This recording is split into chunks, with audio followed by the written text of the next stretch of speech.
So today I have a fun video where we basically rank all the ecom automations and flows from highest priority to lowest priority, because an issue I see oftentimes with ecom brands is that they prioritize the wrong flows, for example, low revenue flows, and they don't spend enough time or resources optimizing the high revenue flows. And there are about a handful of flows that will, generally speaking, generate 80+% of the potential revenue you could generate from these flows. And especially if you're short on time and resources, today I'm going to show you exactly what to prioritize first, what to prioritize second, etc. So let's get into it. Before we jump into ranking these flows, I wanted to show you the potential of these automations. So generally speaking, we generate over 50% of our clients' total email and SMS revenue purely from these automations.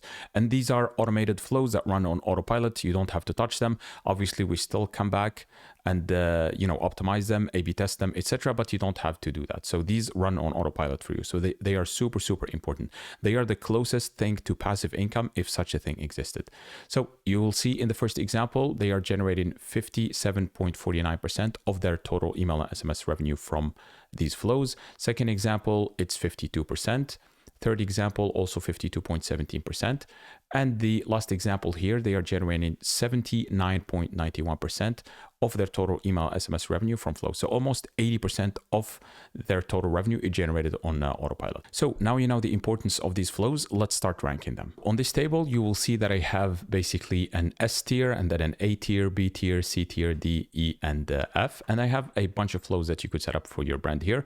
There are a few more, but I tried to highlight the most important ones, let's say. So in terms of the site abandonment, I would probably put it in the D category here. And the reason why it's a very, very important abandonment flow, it's basically when someone visits your website and then they abandon without ever checking basically one of your products.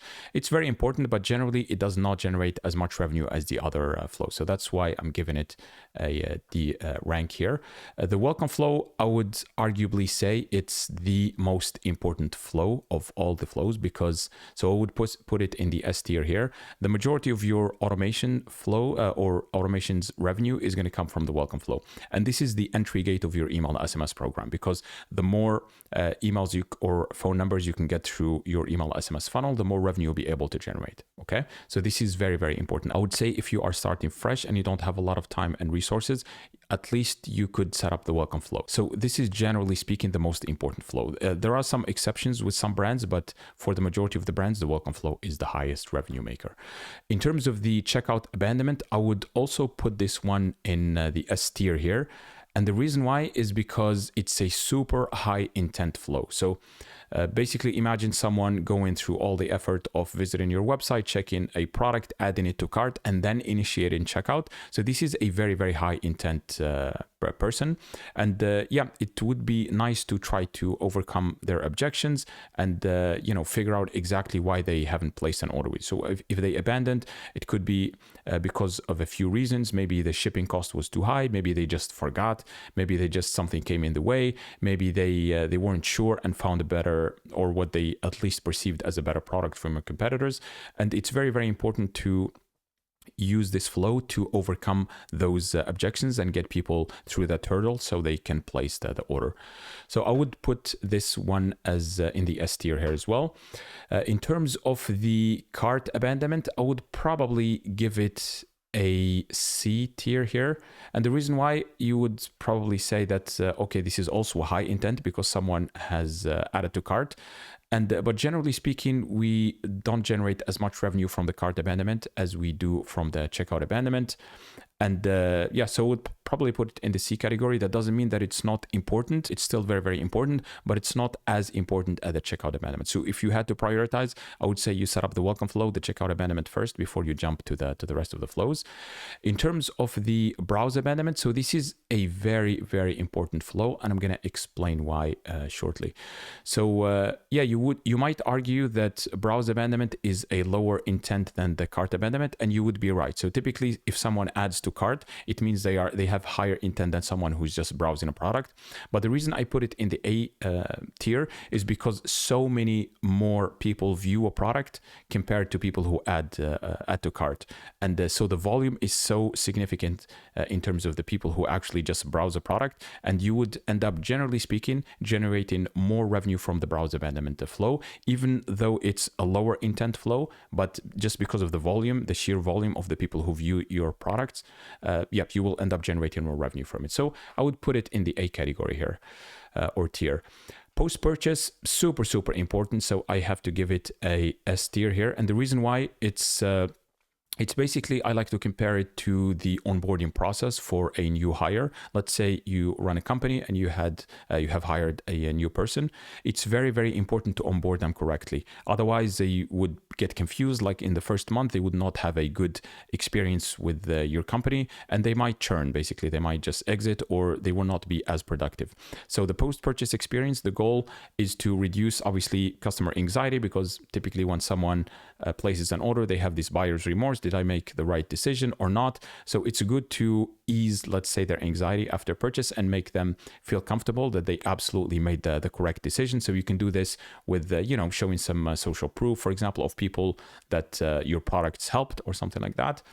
And you can also give them some expectations when the product is going to be shipped, etc. So you just reduce their anxiety. A lot of people like to also cross-sell, or maybe give offers in the post-purchase so they can increase the average order value. Generally speaking, that's not the approach we like to do, because you would think from yourself, imagine that you place an order with a company and then immediately after you bought, they ask you for another sale. It's a little bit strange. Some companies like to do it. It's okay. But for us, we have a different approach to trying to increase that customer lifetime value. So I would put it in the S category here. The win-back flow, I would probably put it in the C category here. So the win-back flow is a little bit different from replenishment. The win-back is like the last resort when people have not, if someone has not placed an order with your brand in about maybe 60 days or 90 days or something like that, then this is, I call it the Hail Mary offer. So we try to get them back and win them back, bring them back to the main engaged segment to try to get them to place another order, assuming that you sell products that, either consumable or you have multiple products that people can buy. I would put this in the C tier here. Review request. This is a very, very important flow. So I would probably put it either in the A or S, but let's for now put it in the A category. And the reason why it's important is not necessarily a revenue generating flow, but it's great for generating social proof, basically getting some reviews that you can use in your marketing. And generally speaking, we use some sort of social proof in about 80+% of the emails that we send, and it works incredibly, incredibly well. That's why it's very, very important to start collecting these reviews ASAP. And they will not only help you with your marketing when you use these social proof, and when people land on your products and see, okay, this product has helped all of these people, and they can read exactly how it helped them, then they are more likely to purchase it. But it will also help you because you get some feedback as well. So when you look, I like sometimes to look at our clients' reviews regularly and see exactly what people are complaining about maybe, or what people like, what the language they use. So the language they use, we can actually use it in our marketing funnel. And it's going to give you a treasure trove of insights or data that you can use in your marketing. So I would put this in the A tier here. The sunset flow, I would probably put it in the E category, not to say that it's not important. Again, we're just trying to prioritize here in case you're short on time and resources. It's a very, very important flow. And the objective of this one is to tag everyone who has not engaged. So it's a last ditch effort to try to engage unengaged people or lapsed users. So let's say someone who has not opened or clicked an email from you in the last, let's say 6 months or a year or something like that, and they still received maybe 10 or 20 emails from you. So there is no point of, trying to keep hammering them, because you're just going to tank your deliverability if you're sending emails to people who are not opening them. This will send negative signals to these email providers like Gmail and show them that, okay, this person is sending emails to people and they are not interacting with them. This is not really good. So ideally, we would like to send emails to people who are engaging with them. And the sunset flow, it's basically a flow that triggers, again, if people have received maybe 10 or 20 emails over the last, let's say, year or something like that, and they haven't opened or clicked or done anything, basically even engaged with your website. So we like to send them like a breakup sequence and saying, hey, by the way, if you still want to hear from us, you can click on the button or the link here, and once they click, they will go out of this segment of unengaged people. But still, if we send them 2 or 3 emails and they still have not in this flow and they still have not engaged, then it's safe to go ahead and suppress them and exclude them from your future sends. So again, it's a very, very important flow, mostly for keeping your list clean and keeping your engagement and deliverability high. It's not a revenue generating flow per se. So that's why I put it in the E category, not to say that it's not important. So in terms of the anniversary flow, I would probably put this in the either E or F, and the anniversary flow is a tricky one because it triggers when on the anniversary when someone places an order. So let's say someone placed an order in March. So next year in March, or 7 days before when they placed the order last year, basically, we send them a sequence saying, hey, by the way, this is the anniversary of your purchase from us last year. Here is a discount or something like that. So this is still gonna generate a lot of revenue for you. But remember, like, these people have been with your brand or they placed an order with you over a year ago. So generally speaking, a lot of them will not be as engaged with your brand. But yeah, it's worth to set it up because it will definitely generate a bit of revenue for you. And it's similar with the birthday flow as well. So the birthday flow, also we set it up if you're asking people for their birthday, if that makes sense for your brand, before 7 days, let's say a week or a couple of weeks before the birthday, we just give them an offer like 10% off, 15% off, or maybe spend $100 and get this free gift, or some incentive to get them to place another order. So that's why I put this in the E category here. In terms of the cross sell, so I would say this is a very, very important flow. I would put it potentially in the A category here. And the reason why is that it's going to help you increase the LTV, which is the main objective of basically the retention program, the email and SMS program. And some people, they like to send this flow immediately post-purchase. Again, as I mentioned before, I like to address other things with the post-purchase, try to address buyer's remorse and, reduce people's anxiety after they place an order.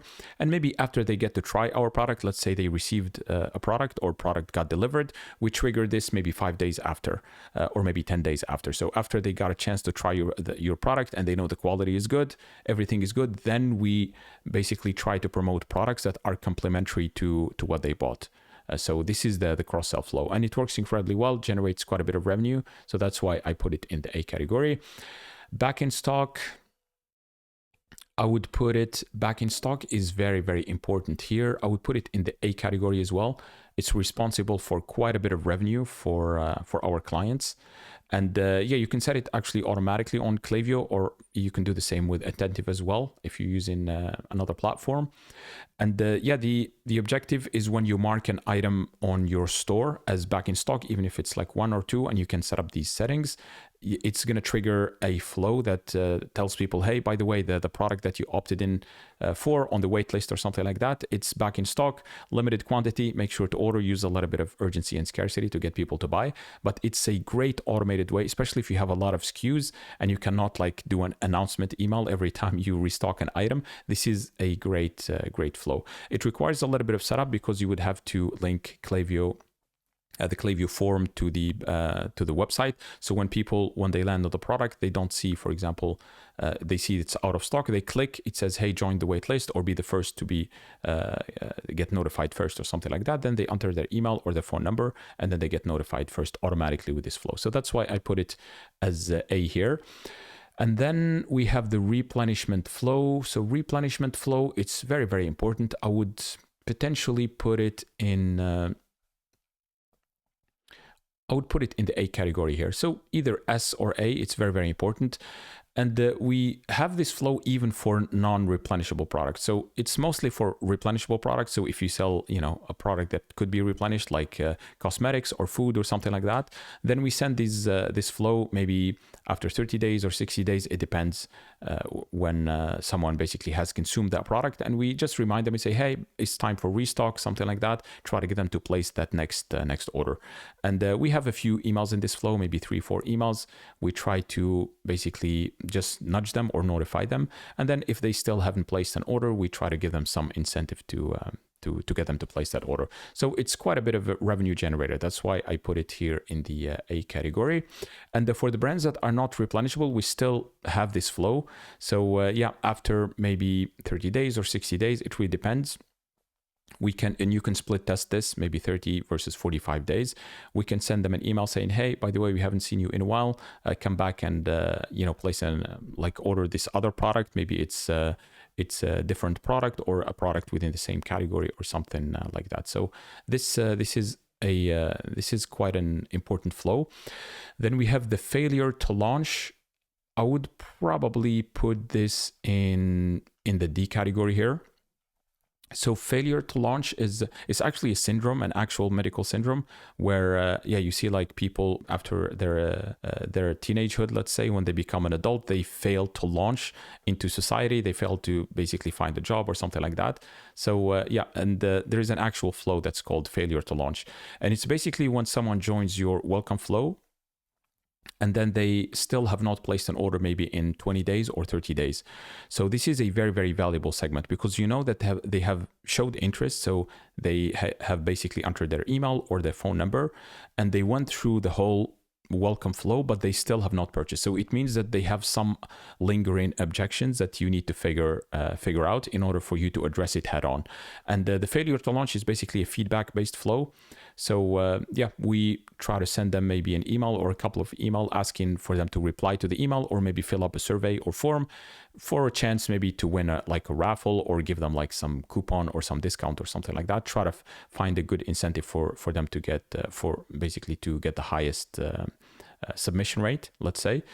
And this feedback is going to be very, very valuable, because some people might point out to some things that you haven't thought about, like why they have not placed an order so far. They might tell you, okay, the products, maybe they are a little bit expensive, and they are more expensive than the competitors. Then it means that you haven't done a great job at comparing yourself to the competitors. Maybe you can add an email in the welcome flow saying us versus them, and then compare why your products are premium. That's why they are more expensive than your competitors, and why your competitors sell like cheap knockoffs or cheap alternatives or something like that. So this feedback is going to be very, very important, but I put it in the D category here because it's not a revenue generator per se. It's more like a feedback that you can use in your marketing.